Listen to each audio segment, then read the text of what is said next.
Hey everyone, I hope you're doing well, and if you're new here, what we do on Unfortunate Ends is talk about people who've had tragic or unfortunate ends to their life. Anyway, let's jump into today's video. Madame de Brinvilliers was a member of a prominent French family during the mid-17th century. In 1672, when she was 42, it was discovered that she had poisoned her father and two brothers to death as a means of acquiring the large family fortune. She initially fled from France, but having been located and returned to the country, she was tortured and executed in 1676. She was then subsequently accused of poisoning as many as 30 other individuals, though the veracity of these charges are very disputable. This is her story. The woman who has become notorious for poisoning her father and brothers in 17th century France was born as Marie-Madeleine d'Aubray on the 22nd of July 1630. She was born into a wealthy French family, being the daughter of Antoine d'Aubray, an individual who held multiple offices within the French government and the administration of the capital of Paris. Foremost amongst these was a position as a Councillor of State, the equivalent of a modern-day cabinet minister, and the Master of Requests, a position which had a large amount of control over access to the French court and was consequently financially lucrative. Bribes and other payments being a regular feature of such positions in early modern Europe. As a result, Marie-Madeleine's father was wealthy, and she was his eldest child, but not a male, a circumstance which precluded her at the time from inheriting the bulk of his vast estate when he died. The chain of events which led to Brinvilliers to murder her father and brothers might be said to have begun as far back as 1651, when Marie-Madeleine was 21 years of age. At this time, she was married to Antoine Gobelin, Baron de Noailles, a wealthy minor French noble at the time. Gobelin had inherited extensive wealth through his family, which had run a famous tapestry workshop through successive generations, but Antoine himself was somewhat dissolute. He was made a marquis shortly after his marriage to Marie-Madeleine, the Marquise de Brinvilliers, thus making his wife the Marquise de Brinvilliers. But elsewhere, his life was chaotic. In particular, he was an inveterate gambler. For that reason, not only had he squandered his inherited wealth, but also the dowry of 200,000 livres which he had acquired from Antoine d'Aubray in 1651 through his marriage to Marie-Madeleine, and by the 1660s he was actually in considerable debt. These financial woes were reflected in their marital relations. Marie-Madeleine and her husband had something of an open marriage. In particular, the Marquise was involved in a long-running affair with an officer by the name of Gaudin Sainte-Croix, an individual she had ironically enough been introduced to by her husband.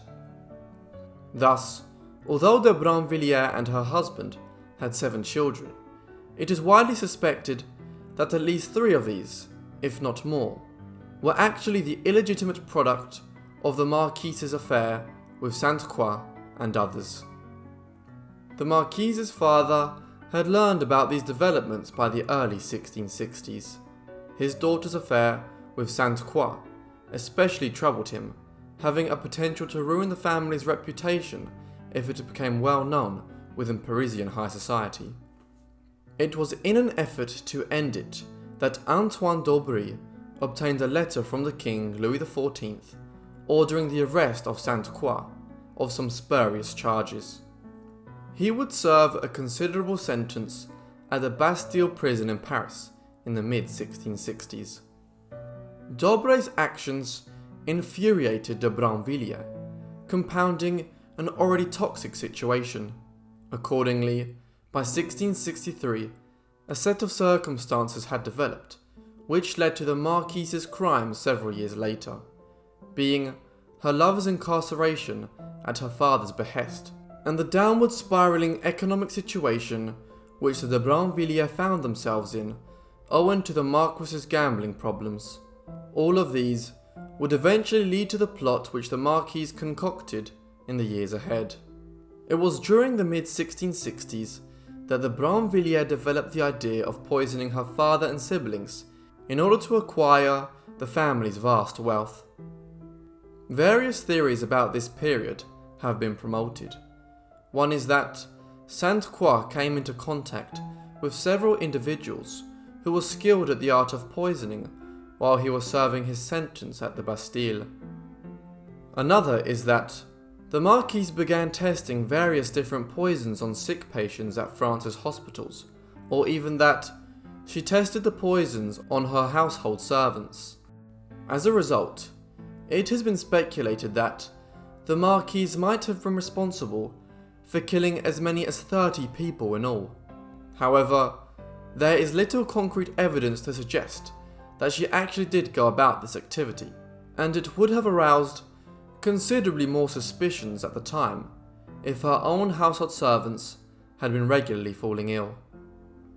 What is clear is that with the aid of Sainte Croix, who had served his prison spell, the Marquise began poisoning her father in 1666. She was a regular guest at his household and was quickly able to administer an arsenic-based poison, disguised within his food and drink. He eventually died on the 10th of September 1666, and an investigation concluded that he had simply died of natural causes. No autopsy was performed, but given that her brothers would now inherit the bulk of their father's estate, she quickly determined to poison them too. This was a more complex matter. De Brinvilliers' father had been aging, and as a supposedly doting daughter, it was easy for her to get access to his food and administer the poison, but not so with her brothers. Consequently, she elected to hire a man named Jean Amelin, more commonly known as La Chasseur, to work in the family home and administer poison as opportunities to do so presented themselves. This was a tricky matter, and it was not until September 1670 that both brothers were dead, the first Antoine having been killed in June 1670. A more comprehensive investigation than had occurred in 1666 was now undertaken by the medical and civil authorities. The death of her father, a relatively old man, had quickly been dismissed as a natural occurrence, but the passing of the two Marquises' brothers, both young, otherwise healthy men, and within just weeks of each other, aroused considerable suspicions. Many individuals suspected foul play, but nothing sinister was comprehensively uncovered, and no charges were brought at this time. Well, there was nothing discovered which linked the deaths of the brothers to their sister. Hence, for some time it appeared that de Brinvilliers' plan had worked. She was soon enjoying newfound wealth and had gotten away with her crimes. That is, at least until 1672. That year, her lover and co-conspirator, Sainte Croix, died, perhaps from an illness, though it has been speculated that he accidentally poisoned himself. Whatever led to his demise, it must have been a sudden death, as Sainte Croix had not removed a large amount of self-incriminating evidence from his residence, a development which now had fatal consequences for de Brinvilliers. When the Parisian police undertook an investigation, they quickly discovered a chest in Sainte Croix's apartments, which contained a series of incriminating evidence. These included samples of the poisons he and the Marquise had used over the years, and also a number of letters between the two, which did not openly state their crimes, but provided enough grounds for considerable suspicion to be raised. An investigation was now reopened into the deaths of the Marquise's father and her two brothers. The Marquise fled Paris when she learned what had been found. If this were not unequivocal enough confirmation of her guilt, further damning evidence was provided in early 1673. At that time, La Chaussée was apprehended and after extensive questioning, laid out the entire details of what had taken place, including his own role in the poisoning of the two d'Aubray brothers. Poisoning was considered a particularly heinous crime in the early modern period. For instance, a cook who was suspected of having been involved in a poisoning intent was punishable to death by being boiled alive. La Chaussée's end was not this bleak, but he was tortured before being executed on the 24th of March 1673. When her crimes were discovered, de Brinvilliers fled from France in 1673. She spent the next 3 years on the run, though surprisingly, she did not venture widely away from France, first taking refuge across the Channel in England, and even more surprisingly, living in exile just over the northeastern border of France, in the region approximating to modern-day Belgium, but which was then part of the Spanish Empire. It was here in the town of Liège that she was finally apprehended in 1676 and extradited to France. The Marquise had been found guilty of her crimes in absentia, following her flight from France in 1673, but a new trial was nevertheless held. This was effectively a show trial. There is little doubt of that, but de Brinvilliers was not inclined to cooperate. At first, she outright denied any and all involvement in the poisoning of her father and siblings, despite considerable evidence being presented and witnesses called, which left little doubt about her guilt. Faced with the Marquise's unwillingness to admit her guilt, the authorities eventually decided that she should be tortured. De Brinvilliers' final hours were unpleasant. The method of torture she was sentenced to have carried out on her was the water cure. This involves having the mouth forced open or held open using a wedge or some other device. Copious amounts of water are then poured relentlessly into the victim's mouth, resulting in gastric distension, drowning, and even death if the cure is applied for long enough. It has been used for centuries as a torture method, and is related to the modern-day practice of waterboarding.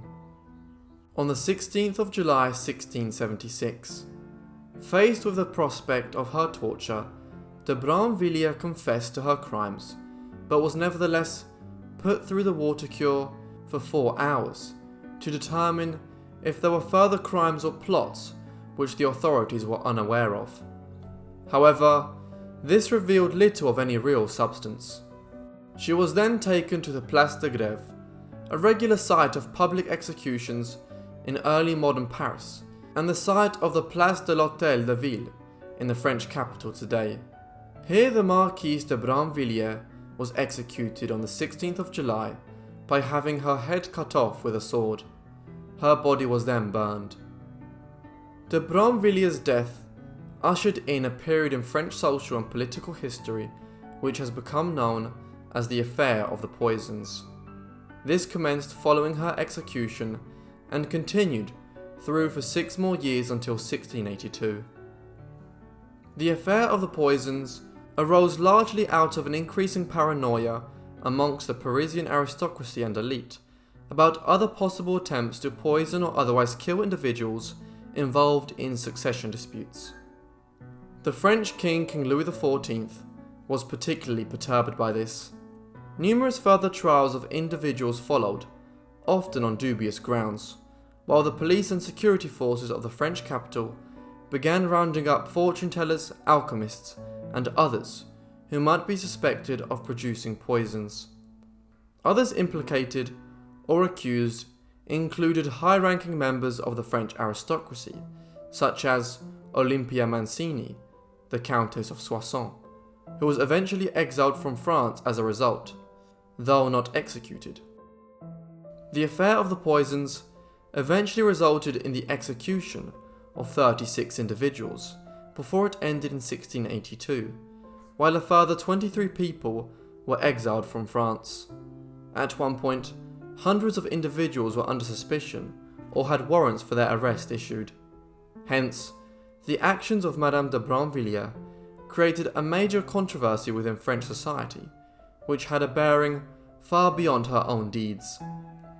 Perhaps unsurprisingly, given how much the incident dominated French high society in the 1670s and into the early 1680s, de Brinvilliers' actions have been memorialised in several forms, particularly during the 19th and early 20th centuries, when Sir Arthur Conan Doyle and Alexandre Dumas both composed works based on her life and crimes.